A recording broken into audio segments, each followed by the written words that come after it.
siempre se plantean los mismos problemas. En general, siempre se plantean los mismos problemas. Y vemos con, yo no sé decir con satisfacción, porque por lo menos no somos nosotros solos, o con preocupación, de que en general todos los países compartimos más o menos las mismas dificultades y los mismos problemas. Yo vengo del mundo universitario, en particular del área de la salud, y en el área de salud se viven problemas similares a los nuestros. Comparto lo que decía la representante de Brasil, y siempre se da una especie de confrontación entre los que producen conocimiento en el área académico y los que tienen que aplicar el conocimiento. Algún compañero mío decía en algún momento, mira, yo el microscopio lo utilizo como martillo, porque no tengo otra herramienta. Pero bueno, sin llegar a esos extremos, yo quiero retomar de uno de los conceptos que planteó el profesor Kenney, en cuanto a si hablamos el mismo idioma, ¿verdad? Y cuando nosotros vemos que hablan los policías tienen un idioma propio. Cuando hablamos los políticos también tenemos un idioma propio.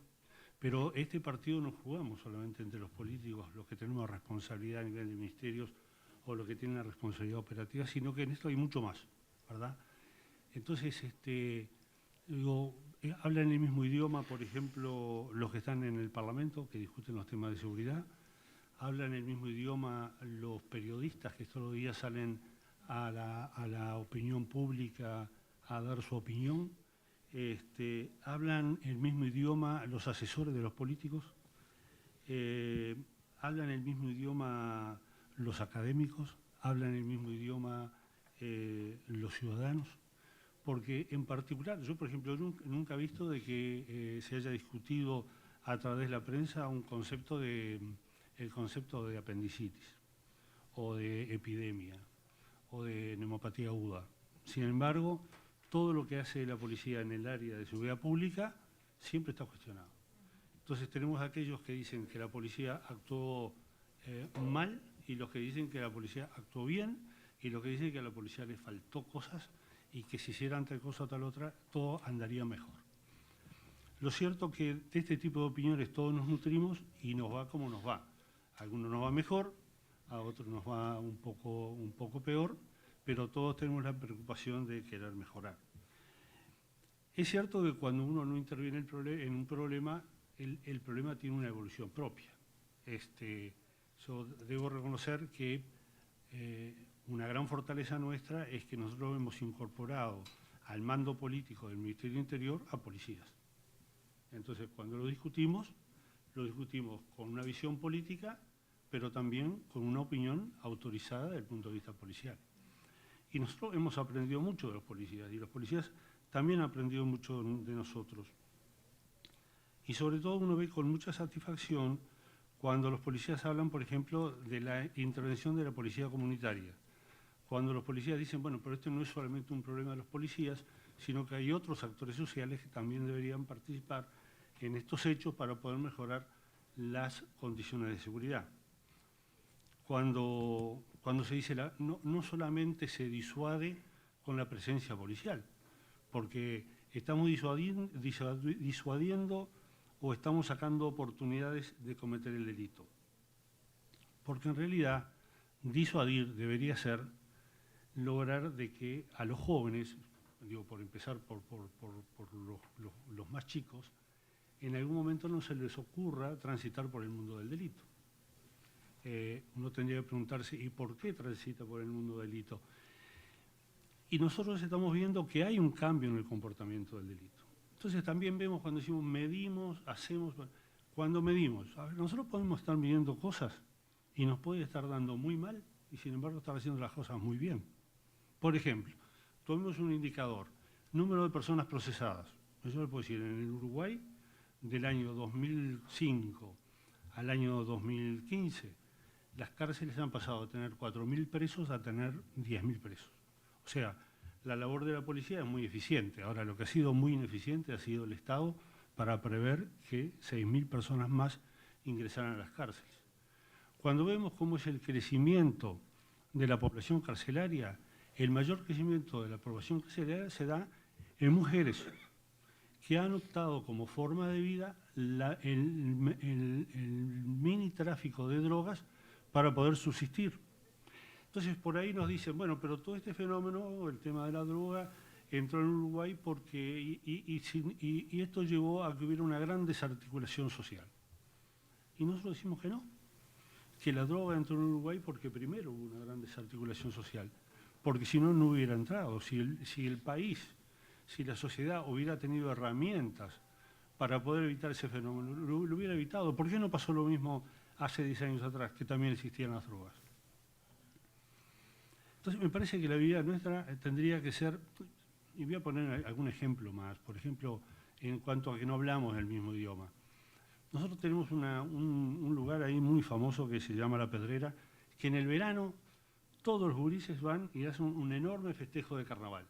Tiran agua, se pintan, toman bebidas alcohólicas, se drogan, terminan durmiendo en la playa y eso era un gran escándalo. La verdad es que nunca tuvimos ningún muerto, solamente uno por un accidente de tránsito. Pero la verdad que no, nunca pasó eso. Un fenómeno parecido a lo que decía el compañero de Chile. Y ahí la gente, los vecinos, se reunieron y nos pedían que suspendiéramos el carnaval de los jóvenes. Pero estaba tan arraigado culturalmente que si nosotros lo suspendíamos ahí, lo iban a hacer a 3 cuadras de allí. Entonces, la idea es, no, vamos a permitirle que haga el carnaval. Ahora, ¿cuáles son las dificultades? Que entran a los jardines de las casas a orinar. Bueno, muy bien, las casas que no tengan ninguna reja, pongámosle una valla y enfrente pongamos un baño. Entonces, ¿se solucionó con más policía? No, la policía controló el tránsito y la policía controló que no se vendiera bebida alcohólica, más de lo que habitualmente vende esa zona. Se solucionó poniendo baños químicos, controlando el tránsito, poniendo policía de particular para evitar algún desmán, y realmente con un nivel de difusión muy importante. Al año siguiente los vecinos estaban contentos porque los que vendían globos, no sé, etcétera, etcétera, tuvieron un buen negocio, se vendió comida, no hubo problema, todo el mundo pudo festejar, porque además hay que darles una oportunidad del lugar donde festejar.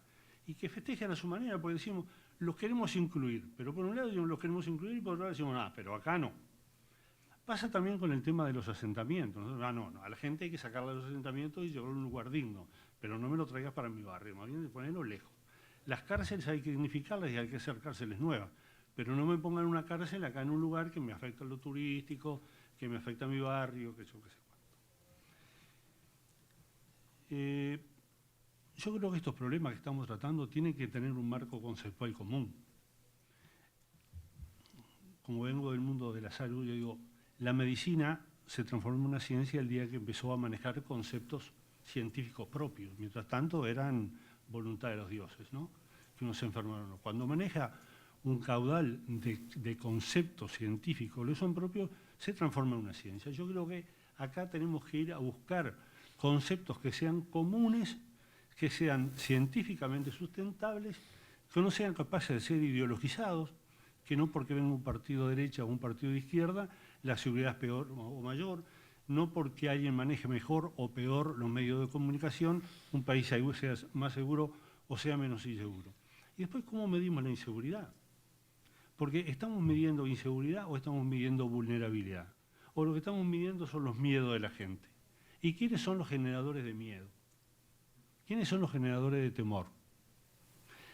Cuando hablamos del delito, y perdón que sea un poco largo, ¿qué es el delito que más le preocupa a la gente? Es el delito de la rapiña, el hurto, esas son cosas, ese delito, chico. Yo digo, nosotros hemos fracasado, la verdad, hemos fracasado porque han aumentado el número de rapiñas en el Uruguay. Pero por otro lado, usted sabe que hemos sido exitosos, porque en Uruguay no se roban bancos, no se roban financieras, no se roban casas bancarias, no hay grandes objetivos, y el 80% de las rapiñas que se cometen en el área metropolitana es por un valor menor de $100. Claro que si está en la parada del ómnibus y le roban la plata del ómnibus y la cartera, eso es un gran escándalo. Ahora, yo que lo tengo que mirar, corazón frío, y conceptualizar bien el problema, digo, vamos bien. Aunque por otro lado, la oposición me diga, usted van mal porque está creciendo el número de delitos. Cuando analizamos el delito, por ejemplo, de los homicidios, sí, bueno, Uruguay tiene una tasa de homicidios 7 homicidios cada 100.000 habitantes, más o menos. Pero acá, cuando sube a 7,5, es un escándalo, y terminamos en el Parlamento. Pero nadie se pone a estudiar la composición del delito. Y vemos que los delitos que están vinculados a las rapiñas, a los hechos delictivos violentos, son realmente bajos. Cuando uno hace una comparación de personas muertas, en Uruguay tenemos 16 muertos cada 100.000 habitantes por accidentes de tránsito. Y tenemos 1,6 muertos en delitos violentos cada 100.000 habitantes. Sin embargo, el accidente de tránsito y la muerte por accidente de tránsito no es un problema para la población. Este delito, en la rapiña, sí es un problema. Tampoco la gente, yo digo la gente en general, todos estos actores que yo dije, digo que no hablamos el mismo idioma. Me paro en lo que dice el profesor Kennedy, no hablamos el mismo idioma. Está muy preocupada por estos delitos que son de menos de $2.000, de 2.000 pesos, de $100. Pero hay otros delitos que sí ponen en riesgo la seguridad pública y ponen en riesgo hasta la democracia en un país, como es el crimen organizado, y es un delito no percibido por el común, por la gente común, por la ciudadanía en general. Y tampoco es bien conceptualizado este problema ni por la prensa ni por el sistema político. Y ponemos un ejemplo cortito. Hace un tiempo atrás, nuestra Dirección General de Represión del Tráfico Ilícito de Drogas desbarató una organización que tenía capacidad de entrar 700 kilos de pasta base de cocaína al año al Uruguay. Bueno, traduciéndolo en dólares, eso era para la organización un ingreso de aproximadamente $8 millones al año. Excelente negocio. Ahora, cuando uno se pone a pensar, ¿de dónde salen esos $8 millones? ¿No? ¿Quién consume pasta base de cocaína? Es una droga que está dirigida fundamentalmente a los sectores más desprotegidos de la sociedad, a los sectores más vulnerables, a los sectores más pobres. Entonces uno tiene que pensar que es muy difícil que alguien trabaje y de su dinero, de su salario, saque plata para comprar pasta base de cocaína. En general no trabaja. Que vaya a estudiar y que los padres le den plata para el estudio y que no se compre pasta base de cocaína. No, nuestras encuestas nos dicen que los que consumen pasta base de cocaína no lo podemos agarrar en las encuestas de la enseñanza porque no están en la enseñanza. Entonces, si no pueden obtenerlo del trabajo, no pueden obtenerlo de lo que le da la familia, probablemente lo obtengan del delito, de ese delito que yo estoy diciendo que es de menos de $100. Entonces, como un delito poco percibido por la sociedad, ¿no? poco jerarquizado por la sociedad, mantiene un delito o una cantidad de delitos muy importantes que hacen que la gente se sienta más insegura. Pero además, cuando uno pasa al microtráfico, por ejemplo, uno dice, bueno, el microtráfico sí, es un problema el microtráfico de drogas, pero no es solamente un problema del microtráfico de drogas, sino el entorno de lo que se da en el microtráfico de drogas es un problema. Porque en el entorno del microtráfico de drogas está la corrupción policial, está el aumento de los hurtos, está el aumento de la rapiña, está el aumento de los homicidios por ajuste de cuenta, está el aumento de la inseguridad de la población porque en el entorno de la venta de bocas de drogas, los gurises duermen en la calle, revuelven los contenedores, roban a la gente. Todo ese tipo de cosas son cosas que necesariamente tienen que tener un nivel de conceptualización. Necesariamente la academia tiene que producir conocimiento, pero tiene que tener la capacidad de articular con los operadores. No puede haber un divorcio entre academia y operadores. Los dos tienen que trabajar juntos para generar conocimiento y generar, de alguna manera, esto que estuvimos hablando en la tarde de hoy, generar tácticas y estrategias que nos permitan ser eficientes en el combate del delito. Para eso vamos a necesitar indicadores. Quizás los indicadores que tengamos no nos sirvan. Quizás no nos sirvan. Yo me pregunto, ¿todos los indicadores que tenemos hoy en día nos sirven para conceptualizar el delito? ¿Yo me puedo guiar solamente por la tasa de homicidios o tengo que escarbar un poquito más y ver en qué contexto y por qué y cómo se producen esos homicidios? Y no tendría que ir un poquito más atrás y decir por qué alguien termina cometiendo un homicidio. Y yo no quiero llevar el tema de la seguridad pública a lo psicológico, no lo quiero llevar. Quiero llevarlo al plano de las ciencias sociales, ¿no? Y en esa instancia yo creo que nosotros tenemos que buscar la oportunidad de trabajar juntos para tener un caudal, un cúmulo de conocimientos, un cúmulo de conceptos científicos que no puedan ser cuestionados ni siquiera políticamente, que no sean herramientas para la derecha o para la izquierda, que no tengamos que hablar de orden público o de defensa de los derechos de los ciudadanos, sino que tengamos un marco conceptual claro. Y a todos nosotros nos están pasando problemas que sin ningún lugar a dudas deben tener un común denominador.